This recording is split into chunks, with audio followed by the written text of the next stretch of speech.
and we have to really escalate the noise we make so that we'll be heard.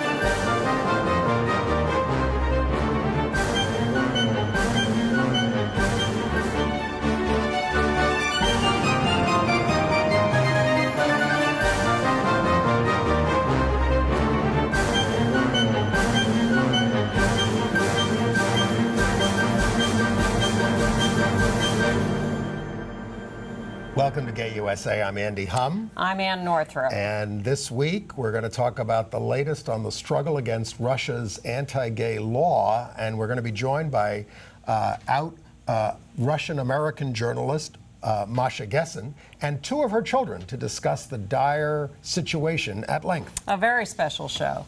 We, in other news, will mourn the death of Jose Julio Sarria, the first out gay political candidate in the United States and a drag and gay pioneer in San Francisco. He has died at 91. A New Mexico county is the latest to go rogue, issuing marriage licenses to same-sex couples. When they don't have permission to yet.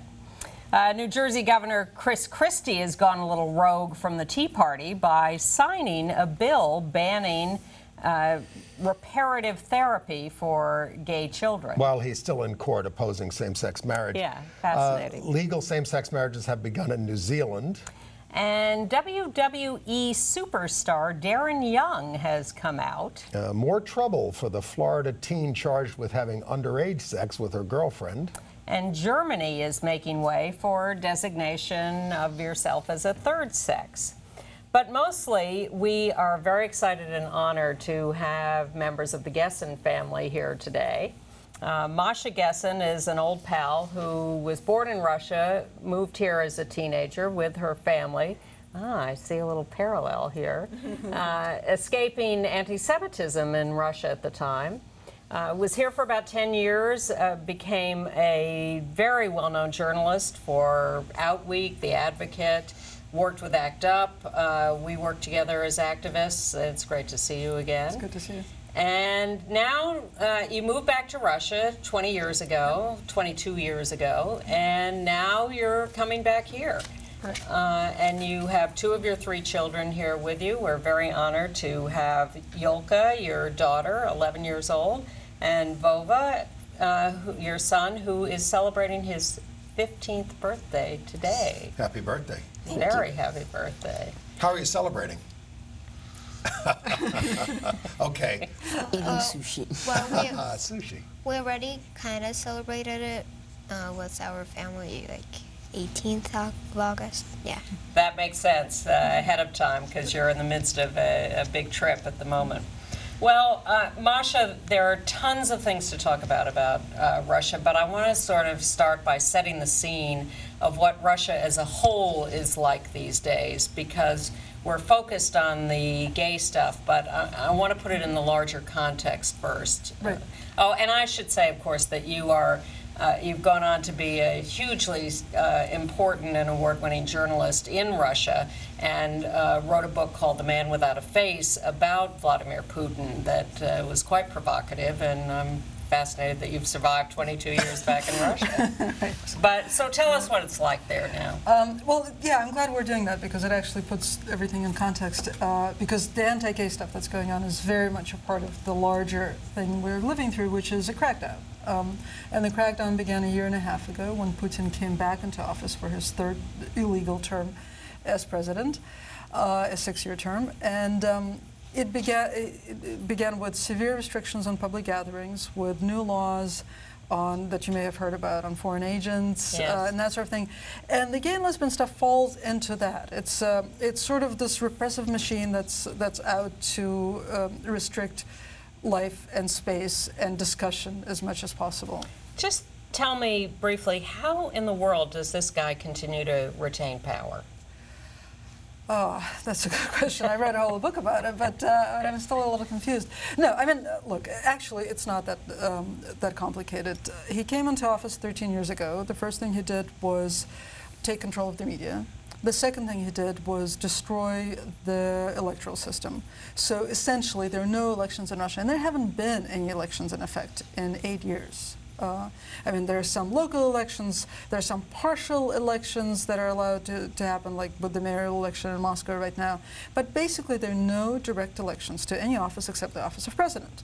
And even that's not an open and fair election because the Kremlin has complete control of the media.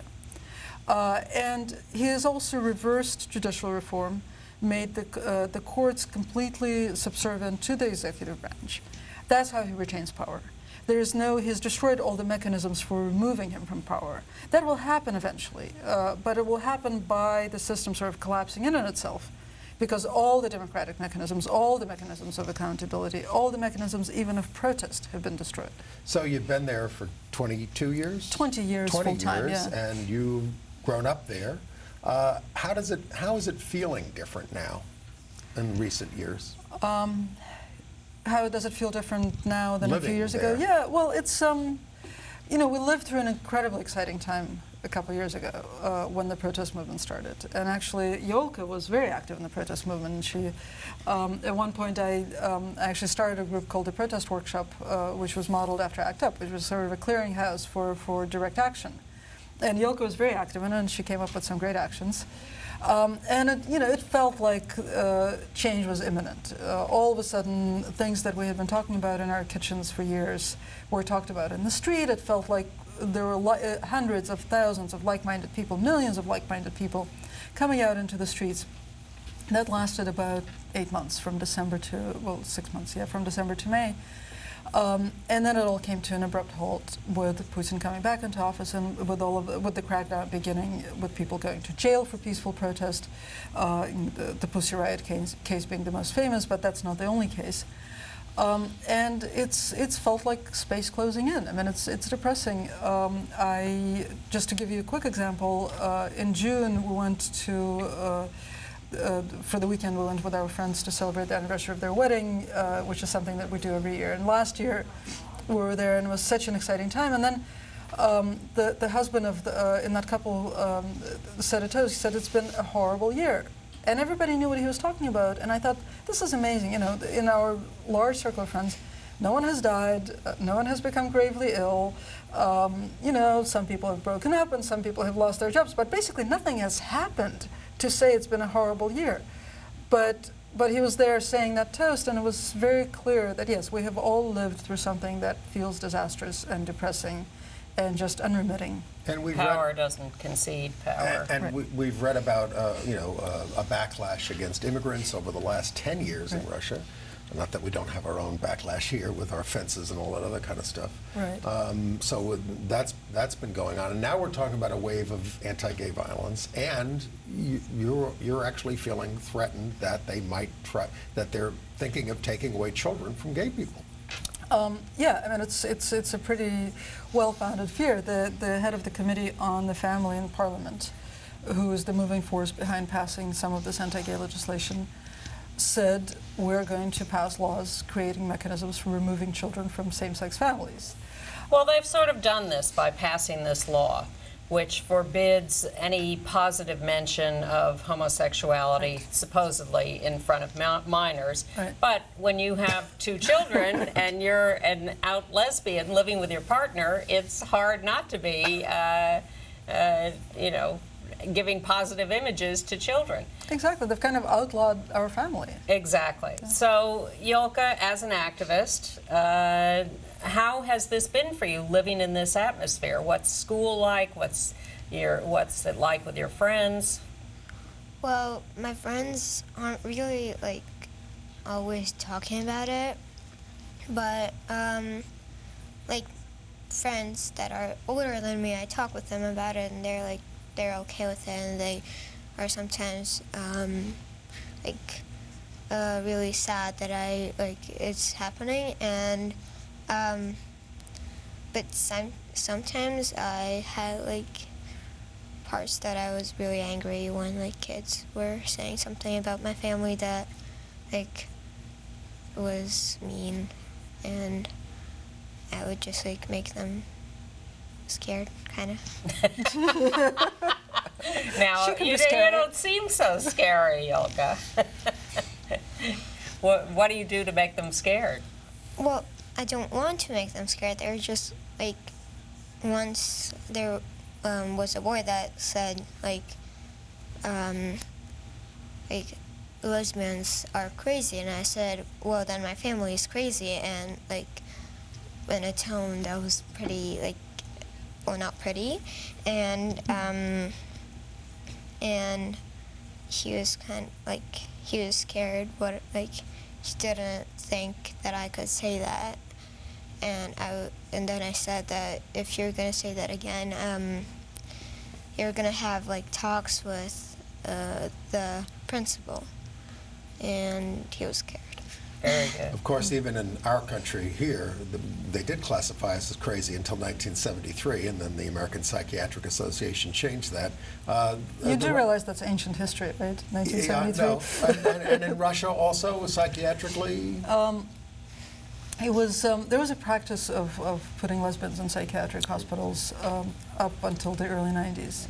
But So, it's, you know, it's been a generation. Vova, have you seen a change? What is life like for you in your daily life with these new laws? I wasn't living in those new laws for a long time, so Well, they're new. yeah. It's just now I have to move to America, and I'm in America now, Yes. Welcome. and yeah, Going to a very special school, and yes, congratulations. thank you. The kids in my class, they don't actually like care about it, or like they don't think about it, because it's like it's not their problem. Except I have one friend who said that if they try to take me away, his family will adopt me. Oh, that's sweet.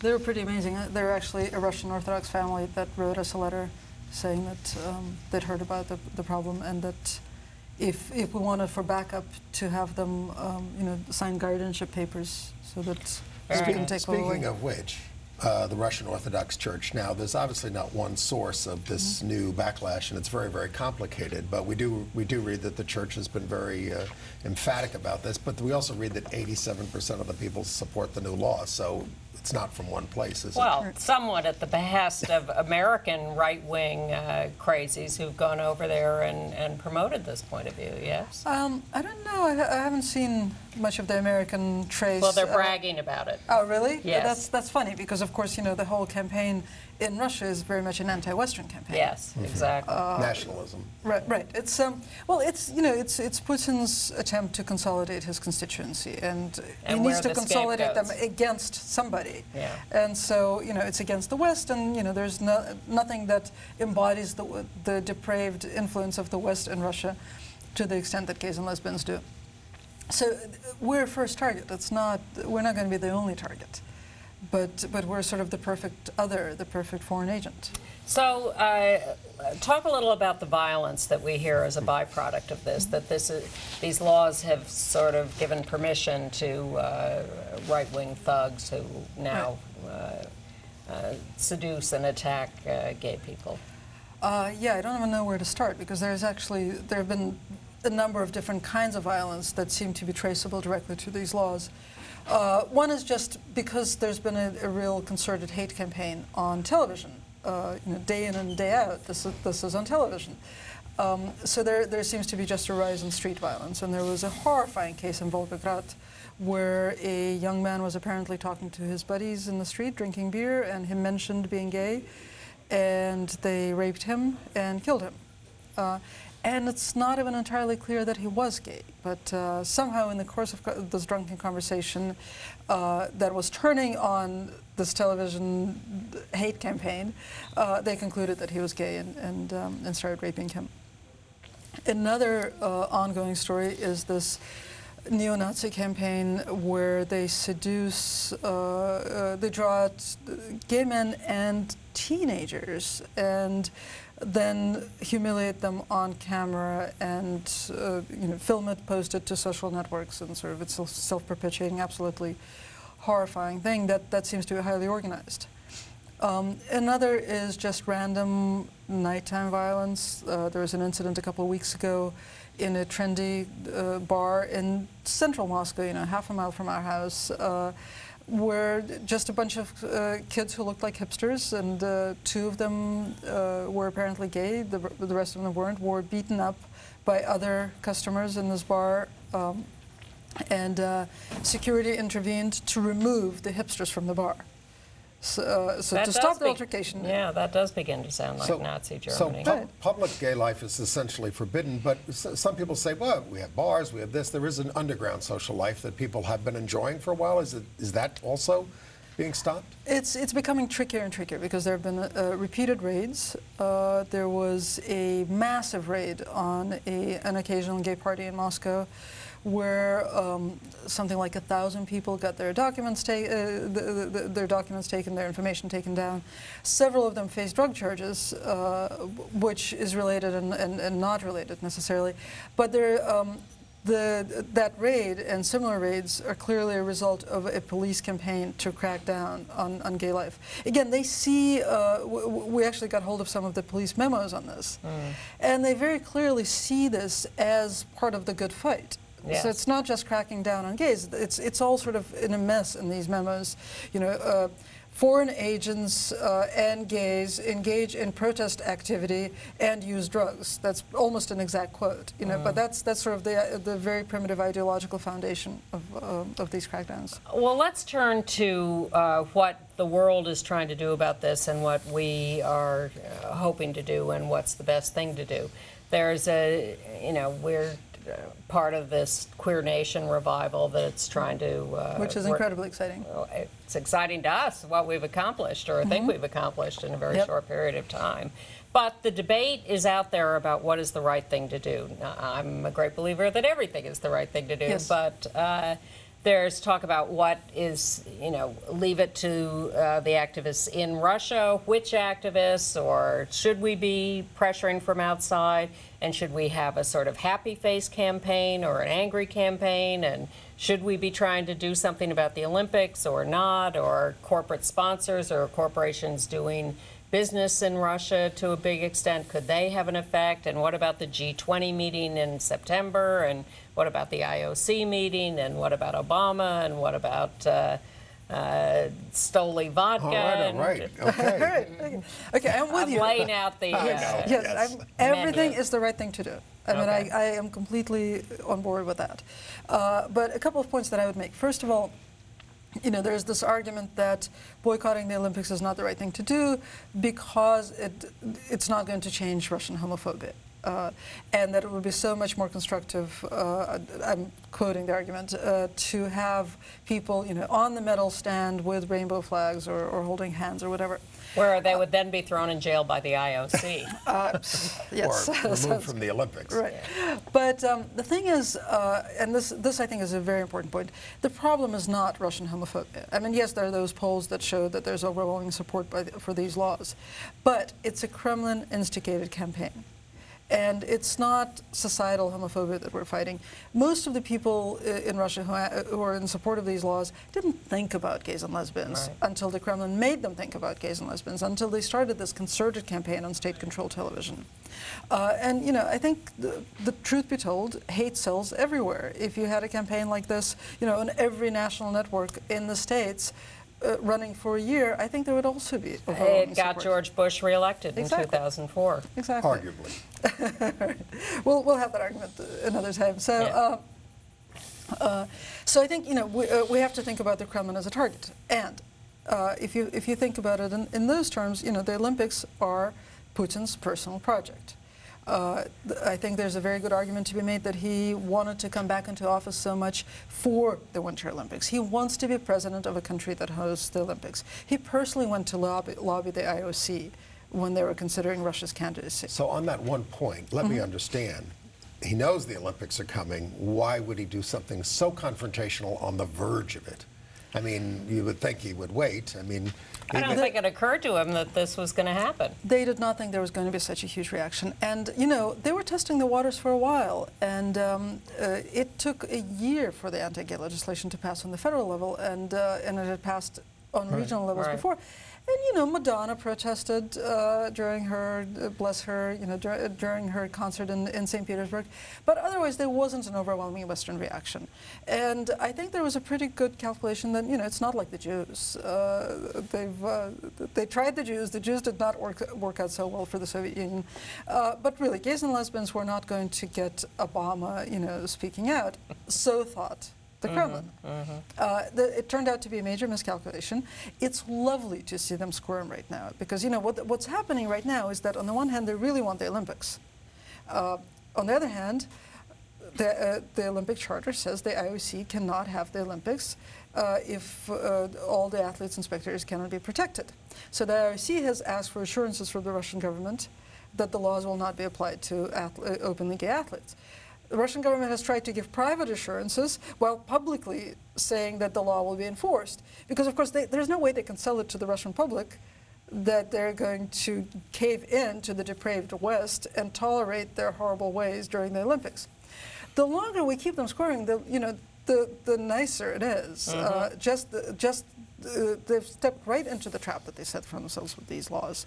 And that alone is reason enough to keep the pressure up. And you were surprised the law passed. You said you were given, not assurances, but people said, oh, it's not going to happen. I wasn't surprised, especially. I really wanted to believe it wasn't going to happen. And then it passed unanimously. And then it passed unanimously. Yes, unanimously. There was not a single person in the Russian parliament. Abstention. Yeah, I mean, it had 3 readings, so there were a couple of people who didn't take part in the vote, but there wasn't a single member of parliament who dared vote against it. Well, we have now, what about going after corporations? Because that seems to me to be a good leverage point with the government. I think we should go after corporations. I think we should also boycott all Russian and protest all Russian products. The Bolshoi is a theater that lives by traveling. It's funded by the Kremlin, by the state. I'm taking notes. Me too. The director of the Bolshoi is appointed by the prime minister. It is a state theater in the purest sense of the word. Okay. It has a very loyal gay and lesbian audience everywhere it goes. Well, that audience should let the Bolshoi know what it thinks of the Kremlin's policies. And I also, I want to talk about the goals for a second. I mean, we're not going to get them to repeal the homosexual propaganda laws or the ban on adoptions. That's not going to happen because that would really be seen as caving in. But what could happen is they could at least delay or possibly, entirely table the other laws on creating mechanisms for removing children from same-sex families. And that, that's cold comfort in some ways, but it would be a huge victory for the families that are in Russia. And maybe tone down the rhetoric and maybe tone down enforcement. Exactly. Not to get into strategizing here, but is there a face-saving way to get out of this? I mean, what people hear often, I think, and what I'm hearing from people in Russia is, who support this is we're protecting children, and we certainly want to protect people against child molesters and all those kinds of things. Is there a way to rewrite it to say, of course we're against, molesting children, and that's what we really meant, or something? I don't know. And then we still have this law, and adult gay people, fine. Conceivably, it could also, as Anne said, they could sort of dial back their enforcement. At this point, they haven't quite made up their minds about enforcement. Enforcement, unfortunately, in Russia is not the most important part of the story, because of course it's an incredible corruption tool. Yeah. What happens is the police go to, say, the producers who brought the group Rammstein to St. Petersburg, and say, okay, they had a dildo on stage during the concert. That's clear propaganda of homosexuality. Pay up or we're going to launch a prosecution case against you. The fines, are about $25,000. So it's easier to give the police $15,000 and get out of being prosecuted. That's really difficult to fight. And what about prosecution of some of this violence? We're hearing that that it just doesn't happen essentially, or does it? And that would be something that everybody ought to be able to unite behind. We don't favor killing people over this. Right, or yes, beating people up when they go out drinking. So are there good prosecutions of some of these crimes? That's a little tricky because every time you get in bed with the Russian police, you're asking for trouble. Yeah, or the prosecutor's office. There's no such thing as a good prosecution in Russia. So I think public condemnation of these crimes is actually a better goal to set. Getting them off the YouTube equivalent would be nice too. Yes, getting them off the YouTube equivalent, getting their social network accounts shut down. And what this is all, I think, leading to is you need a new government, you need a new system, you need something better in living conditions. Oh, absolutely. Ultimately, this will only end when Putin ends. Yeah. What do you have to say to people who were planning or are planning to visit Russia these days? Safe? Or, I'm talking Should about they go or not? LGBT people. Don't go. Andy Cohen made the right decision not to go to Russia for the Miss Universe pageant. Oh, God. That's our next That's target. hilarious. Yes. Perfect. All right, well, good luck with all of this. Good luck with coming to America. You're actually following in your mother's footsteps by coming here at this point, as she did. Do you see a time when you can go back and... I can't. Yeah, I mean, this is Vova's situation is that he's adopted. So he's a direct target of these laws. even which in is why- retrospect, Yeah, even if the adoption's already been done, they can undo it? they can. There's such a thing as an annulment of adoption in Russia, and with That would be crazy, Vova. That would. What about the actual kids at the Brand? Biological? biological kids. I think you're both actual kids. Yes, Yeah, You mean sorry. biological? Yeah. Yeah, what about it? it's legally it should be the same. It's not quite the same, but it's scary. That's what we're all getting at. Yeah. Right. That's why you're all here, for your mother and all of us to protect you and make you feel safe and at home. And please help us make our country better. Yeah, because this is not a perfect place either, in case you thought it was. So you can still be an activist here. We need that. Yoko was worried about that. She said, "What am I going to fight?" Believe me. Yeah, okay. Plenty to fight. Come talk to us later. We'll tell you plenty to And fight. Well, happy we're real birthday. happy birthday, Vova. Thank you. We're very happy to have you all here and see you looking well and in good shape. And we'll continue to follow what's going on in Russia and with you. And Masha, welcome to you. And Thank you. Great to have you back. Honored to have you. Yeah. Thank you. Thank you for having us. And we'll be right back with more of the news. Well, that Masha is amazing. You know, the fact that she has been so out and so anti-Putin and such a prominent out lesbian journalist for so many years in Russia is just astonishing. Some dissidents don't do so well, Absolutely. like Bradley Manning and Look, Glenn Greenwald's husband or We'll get partner. to them. We'll get Yes. to them. But I really am so admiring of her, so grateful for the work she Yes. does, and so happy to have had her here. Well, let's finish up on Russia. Yeah, let's do it. First, I should make a correction. I mentioned one of the candidates for the IOC presidency that'll be voted on in September as Sergei Bubka, but he, of course, is the old Russian. He is the candidate, the old Russian pole vaulter. I called him Sergey Brin, who is the Google founder. Okay, all right. Sir, one of the Sir guys. My mistake. Now, you are very active with the Queer Nation effort around this. Any action, and I came to the meeting, any actions to report? Well, we're that- going to another meeting tonight to firm up some actions, but I think we will be targeting major corporations that are both Olympic sponsors and major investors in Russia. There is quite a list of them, like Coca-Cola and McDonald's Okay. and Procter & Gamble and stuff. So And Peter- they are absolutely appropriate And targets. Peter Tatchell, the United Kingdom activist, is talking about a September 3rd International Day of Action. In advance of the G20 meeting in Russia, they're going to protest at Downing Street in London. All Out is promoting this as a global speak out. What the idea is to ask world leaders who will be at the G20 meeting to speak out to Putin directly to stop the anti-gay stuff. Yes. But we want to run you through a few things that happen. What's happening? We're radicalizing the athletes. Last week we had Nick Simmons, the U.S. Runner, who said he wasn't going to speak out at the World Track Championships and then did. And then we had a Swedish high jumper, a woman who painted her fingernails in rainbow colors and spoke out. And she was chastised by the official governing body for that. Absolutely. Told to repaint the nails. Well, I mean, you can't have rainbow nails. Can you have pink nails? Well, for all of you who Lavender are nails? so naively and easily talking about how we should all go to the Olympics and speak out, well, this is what's going to happen. The people who run the sports federations and events are cracking down because there is no free speech at these events. But the Finnish Minister of Sports and Culture was there, and he waved a rainbow flag in the stands. We got a picture of him, the Finnish Minister of Sports and Culture, if we can pull that up. And then we have a picture of him waving his flag. That's him waving the flag in the stands. In the stadium in Moscow. There is, of course, the now famous Russian female relay team, track team, that won a gold medal. And when they got up on the medal stand, two of them suddenly kissed, much to the consternation of their teammates. There they are. And they said, no, we're just happy. They backtracked.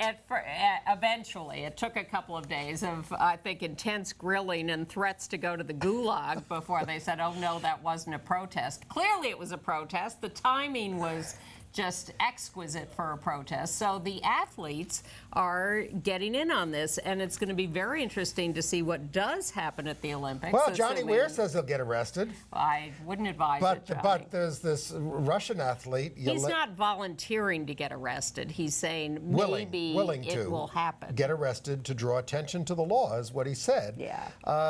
But this Russian runner, Isinbayeva, a pole vaulter, defended the anti-gay law and said if they promote sexual relations outside in the street, it's not acceptable, and says we're all being disrespectful to her country. And then she tried to backtrack, but it's a little late after you've said that kind of stuff. She said she was misunderstood. Oh, it's not my first language, English. But she's a huge hero in Russia, and she has been designated one of the mayors of the Olympic Village, and now she is being trashed because she was such a bigot. So it's all bubbling up in ways that we couldn't have expected or anticipated, and it's really beautiful. Like the Miss Universe pageant that's going to be in Moscow and in November. And Donald Trump. Out gay Bravo executive Andy Cohen, who has co-hosted for the last 2 years, says he won't this year because it's unsafe for gay people and it doesn't feel right as a gay man stepping foot in Russia. There he is, Andy Cohen. Which Masha has just told us is the right attitude. But really what we want is Donald Trump to move the Miss Universe pageant Oh, Donald out Trump, of that great champion of gay rights. Exactly. Who doesn't even support same-sex marriage. Well, this could be, you rile up the gays, and this is what happens. He's taken his life in his hands to proceed with this in Moscow. But the IOC keeps saying that they have rules against anything political or propaganda, and you're allowed to blow a kiss. You're allowed to kiss your partner in the stands after you win. Evidently not if you're gay. No, not if you're gay, because that is now defined as propaganda. That's what Russia defines it. But people have been doing that with their partners for years. Not so much with gay partners, because no one's been out in the sports world. It's been just a few people in the last few years. You know that perfectly well. You've sat here for 17 years, 27 actually. Whatever it total, is. Whatever it is. Whatever it is. Anyway, California. Well, the IOC, just before I get off this, an anonymous official says small gestures would not be punished, just political grandstanding. They will take a sensible approach. Well, look, it's not a progressive organization. Well, the USOC, which of course is part of this, has been asked about this too. I think we're going to go after them heavier. And they say, humana. They say the IOC will provide the leadership, and the athletes should follow Russian law. Although they do say that the Russian law is inconsistent with Olympic principles. Well, that's why I think the Olympics have to be moved, not boycotted. Well, don't hold your breath, but the beauty of it, as Masha has explained, is that they've all painted themselves into a corner, and none of them anticipated this, and they're all just getting squeezed to death, and nothing could be more delicious. Now, Masha didn't give us a long list of Russian companies that we could be boycotting, but California has a Senate resolution urging the the California pension funds to divest from Russia. New York Assembly member Danny O'Donnell has urged our state comptroller to just use his unilateral power to divest. The foreign minister of Denmark says if you don't stop treating gay people badly, we will take you to the European Council and the UN. The log cabin Republicans have spoken up. Well, they never liked Russians, did they? Well, they don't like the vodka dump. You know, I have to admit, I didn't support the Russian vodka boycott in the Afghanistan war. Over the Afghanistan war, I thought it was just jingoism. Look, we're in Afghanistan now. We have some nerve talking about any of this. Correct. A small piece of good news. I would have liked to have asked Masha about this, but the group in St. Petersburg, Coming Out St. Petersburg, had been fined for taking money from foreign people and as a foreign agent, and an appeals court has thrown out the fine. Now, that seems unusual in the Russian justice system, but the prosecutors can still go back and appeal that decision. Okay. The Swedish coach made the high jumper repaint her fingernails. Let me see what I've got. San Francisco gay activists are going to picket the Russian Orthodox St. Nicholas Cathedral this Sunday at 11 a.m. at 15th Street and Market. Swedish hockey players who play in the NHL and are playing in the Olympics for the Swedish team, who play for Tampa Bay and Detroit, have spoken out against the anti-gay law. I think that's all I have at the moment. Thank you. We have a lot of other news. Before we get to all of it, I want to acknowledge the passing of a true gay pioneer, Jose Julio Soria. He died at the age of 91 in New Mexico, but he was a San Francisco native. There's his campaign poster in 1961. He ran for, it was the first out gay person in the United States to run for political office. He ran for supervisor. He finished 9th out of 30 candidates. I don't know how many got elected, but that's the way they do it as a group. Yes.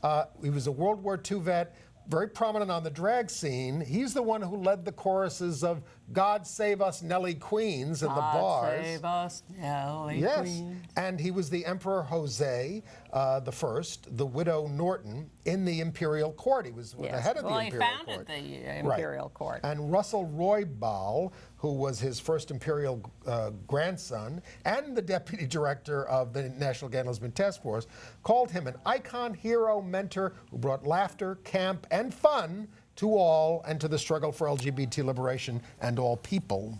He founded a lot of civil rights organizations and activist organizations, including the Imperial Court. And he, after running in 1961 as the first out gay political candidate in North America, I just read, helped Harvey Milk 16 years later get elected as a supervisor in San Francisco and was a mentor to him. But Jose definitely needs to be remembered as the first. Wonderful. Yeah. Okay. In other news, well, we did hear the Bradley Manning sentencing decision today. 35 years in military prison, credit for 3.5 years he's already served. I think that's a sort of middle ground sentence. He could have gotten a lot more. It would have been nice to give him a medal instead of putting him in prison. I'm with you, Ms. Northrup. Yeah, I'm discouraged to see the number of people in our community who treat him like he's a traitor. He violated the Espionage Act. All I ask, and I know people have varying opinions about this, I ask you to think about the stuff that he revealed and why aren't we more upset about that? Exactly. Same thing with Edward Snowden. Yes, exactly. More about which later. Okay. All right, so we do some marriage stuff. The New Jersey marriage case got underway last week. The state argued that Jersey gives us all the rights under their civil unions, and that should be enough for them to get their federal rights. Well, it's a very Alice in Wonderland kind of argument. Ridiculous. The court ordered that gay they're people throwing have the case? equal rights. No, the court ordered that the gay people have equal rights, so we gave them civil unions and defined that as equal rights. Yeah. But now the federal government will recognize civil unions. So your argument is really with the federal government instead of with New Jersey's legislature, which called it civil unions instead of marriage. The judge in the case is not going to rule before September. Governor Christie vetoed a same-sex marriage bill there, and we don't yet have the 2/3 to overrule him. He did, of course, sign this bill against gay conversion therapy this week, and he says it hurts kids, and that's good. Yes, it is good, and basically said that gay people are born gay. It's not a sin. The Liberty Council people, the right-wingers who are suing against the California law that is similar, that bars conversion therapy for minors, are also planning to come into New Jersey to sue on this. And there's a renewed effort to pass it in New York, but we'll see. In New Mexico, rogue actions are breaking out all over. A clerk there in Doña Ana County in southern New Mexico, Las Cruces is the main town there, decided to go ahead and start issuing marriage licenses to same-sex couples. And again, who knows whether any of these will stand. There are cases that have been brought in New Mexico for same-sex marriage rights. Those are in process, but this clerk said, I'm handing them out. There's no law against it, and I'm just doing it. As is the people in Montgomery County, Pennsylvania.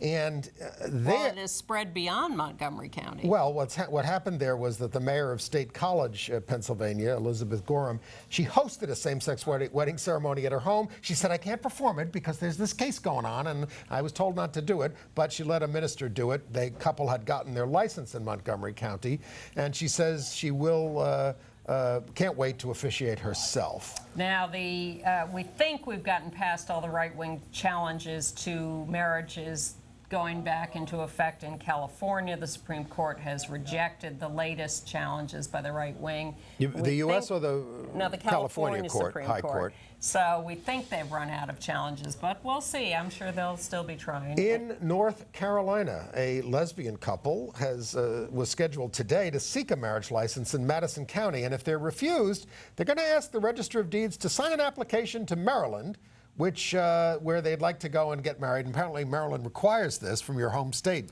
They could, of course, go somewhere else, but they want to test out this whole law.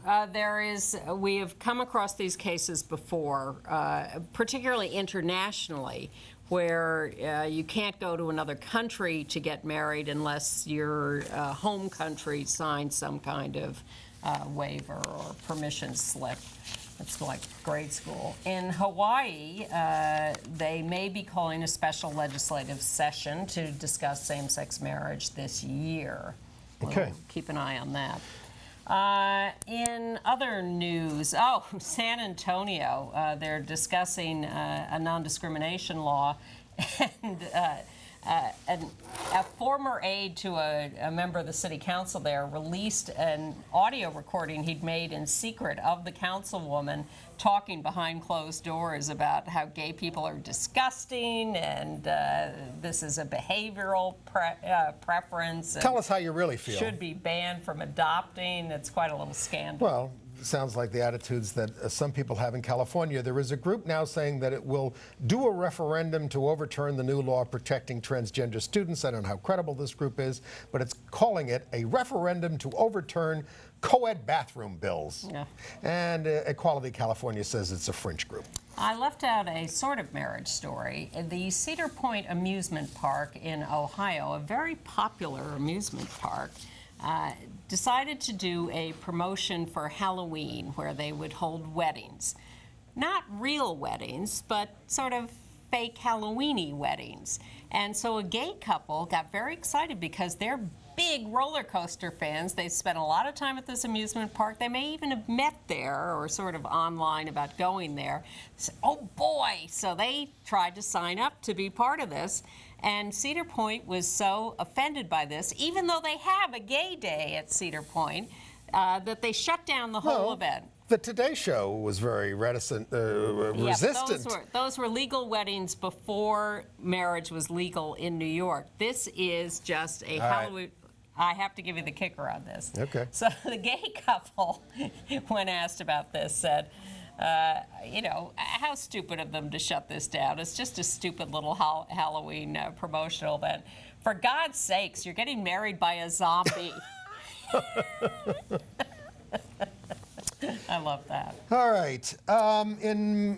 Congratulations to Kirk Knoxville, Missouri, they have become the 14th municipality in the state to include sexual orientation and gender identity in their non-discrimination policy. And Pinellas County, Florida, has also adopted a gender identity and expression non-discrimination Now, policy. couldn't we just do this for the whole United States? Well, the U.S. Senate may vote on ENDA, the Employment Non-Discrimination Act, in a month, but of course it's dead in the House.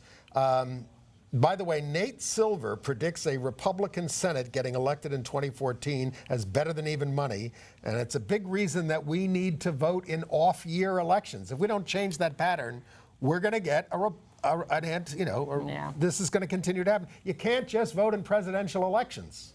I'm right. sorry for hectoring, All right. but it's well, important. Then, also important and serious attacks on LGBT people, particularly in New York City. In fact, the Daily News did a whole 2-page spread, City of Hate. I don't know if you can get close on that. Okay, there we go. They have so many anti-gay attacks. Well, maps and, we told you about the one outside our building. Therefore, we care about it? Well, I'm just saying, there it is in the heart of Chelsea, the gay neighborhood. Exactly. That was on the night of August 13th. Sketches have been released of the alleged perpetrators. Two of them. There are about 6 altogether. There were about 6 altogether, and it was a gay couple walking home arm in arm after the movies. One of them was a resident of our building. Yeah. And then, if you go to avp.org, I didn't give that to the control room, but avp.org, antiviolenceproject.org, they'll have those sketches and other information, and you should contact them if something happens to you. And then in Astoria, Queens, which is considered a budding gay neighborhood in many ways, in the wee hours of Saturday, August 17th, an interracial straight married couple was with a gay guy, and they were attacked with racist and homophobic slurs. They were the ones who ended up getting beaten. The gay guy did not, but that's horrifying. So anyway, we all have a stake in taking care of this. I'm ready to move on. Oh, and then, we told you about Caitlin Hunt, the Florida teen who, when she was 18, she's 19 now, was arrested for having sex with her 14-year-old girlfriend. Under pretrial court order, she was forbidden contact with the younger girl. On August 9th, she was offered a plea deal for lesser non-sexual charges. This was a big cause celeb. But now she's been rearrested for repeatedly meeting with the girl and sending sexually explicit texts to her. So not a good idea, Caitlin. If she did it. Yeah. That's alleged. All right. All right. Okay. Well, let's segue to international news by saying we were amazed to hear the Glenn Greenwald story pop up this week of his boyfriend, David Miranda. There's David Miranda being greeted by Glenn at the airport, I guess, in Rio. Yeah. What happened here was while he was on his way home, David was on his way home, he gets detained under this terrorist act in London's airport. They didn't get me this time. But, for 9 hours, they take all of his electronic equipment. They intimidated him and got his passwords out of him. I would say that's stealing his belongings for no good reason. He had been meeting with the woman who had been working with Glenn on the stories about the Edward Snowden material. And so they grabbed David Miranda. And it's just astonishing to me that they could steal all his... He's a journalist. He works with a journalist. He's, doing, it's outrageous. There's no terrorism involved in this. This is revealing secrets they don't want revealed, but it has nothing to do with terrorism. Absolutely not. And they aren't subpoenaing any of this stuff. Oh, come on. When Occupy Wall Street was down there, Bloomberg sent out the anti-terror squad. They all had T-shirts saying it. It was outrageous. Plus, of course, the U.S. was collaborating with Britain on grabbing this guy. This wasn't something Britain did on its own. Come on, America. You can do better than that. I'm going down to Washington this weekend for the 50th anniversary of the March on Washington, and this is one of the causes, which is... peace and justice, folks. Come on. The federal court in Springfield, Mass. Refused a plea to dismiss the case against Scott Lively, the really heinous right-wing evangelist who's been going around the world spreading hatred and violence against gay people.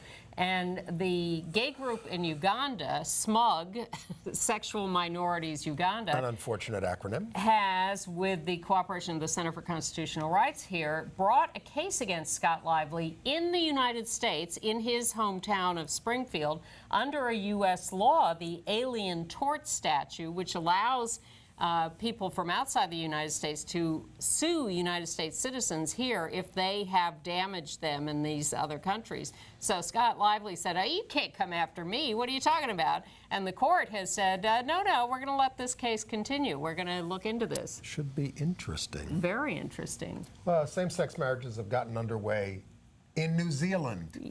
On a plane to begin with. Probably a promotion for the airline.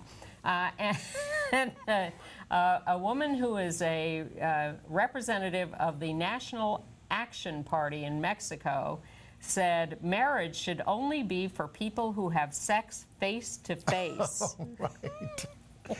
Well, that could be our people. Absolutely. Germany is going to have a third gender option on birth certificates. It can be left blank when the child is born, and the child eventually can choose male, female, or neither.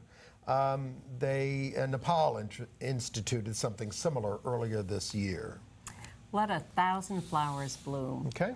In AIDS and health news, ACT UP New York did a big protest at the Department of Health and Mental Hygiene here in New York City, complaining that they are really falling down on the job and not paying enough attention to a wide range of HIV prevention.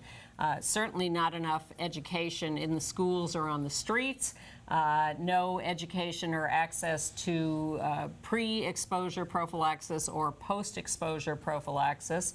The department replied, yeah, we're working on a public education campaign. We'll get out there one of these days. Crisis Liars. Crisis has been going on for 30 years. Yeah. New York City Council Speaker Christine Quinn, who is running for mayor here, out lesbian, criticized the New York City condom, which is a special condom wrapper, as needing improvement. Some complain the Lifestyles lubricated condom is too small. Although 35.5 million were distributed last year, the question is, if there's a problem, why not improve them now? That's an idea.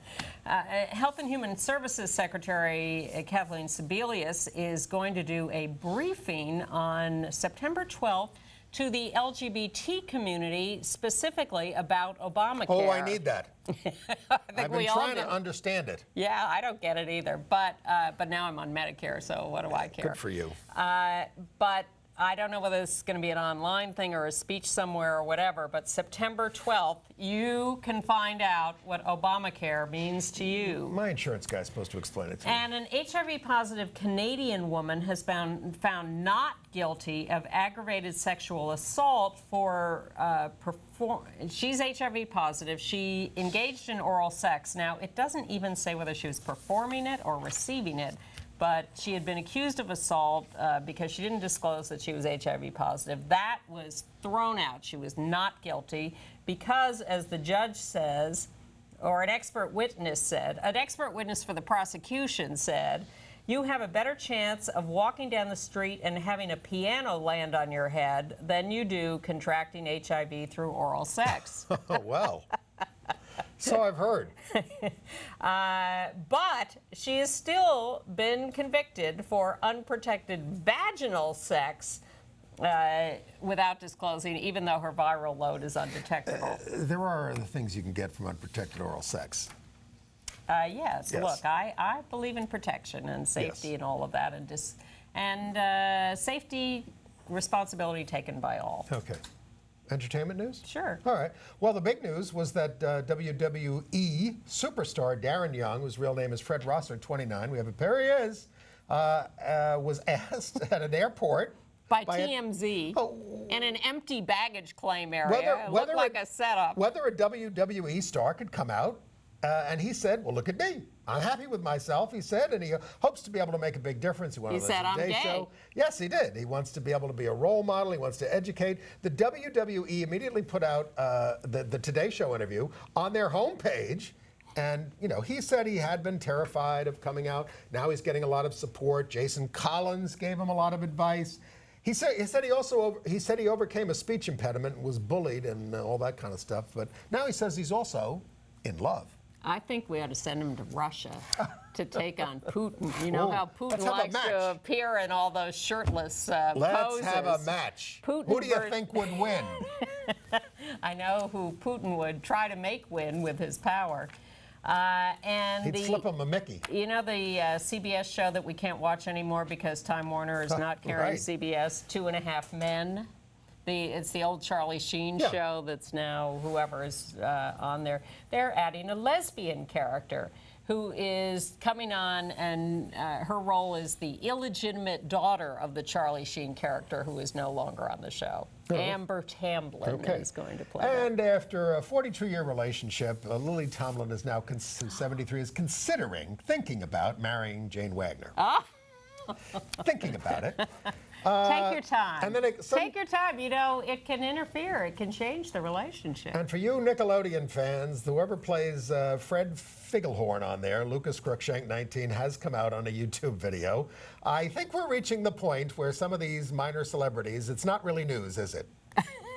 Well, it's We happy reaching- for everybody comes out, and I saw Lee Daniels, the butler, Me and too. I do recommend it.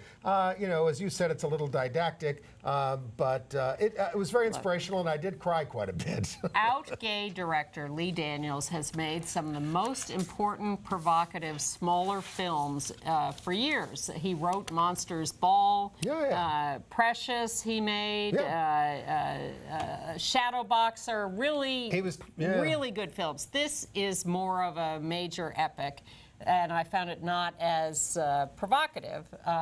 But it made me cry 3 or 4 times in the middle of the movie. I thought Oprah was excellent, and I didn't realize she had such a big role. A lot of cameos by stars.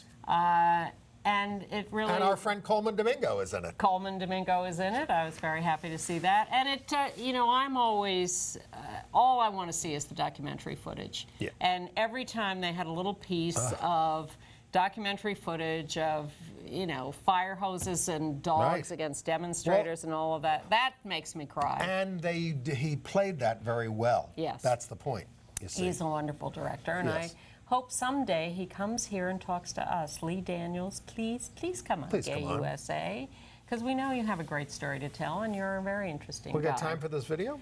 No, I don't think so. Oh, right. Or you could start running it. Montreal Candlelight Vigil, again, in support of LGBT Russians, and maybe we'll run a little as of we that run the credits. under the credits. Thank you very much for being with us. We'll see you next week. Yes, we will. Sharing all the world, you may say I'm a dreamer, but I'm not the only one. I hope someday you'll join us. And the world will lead us high.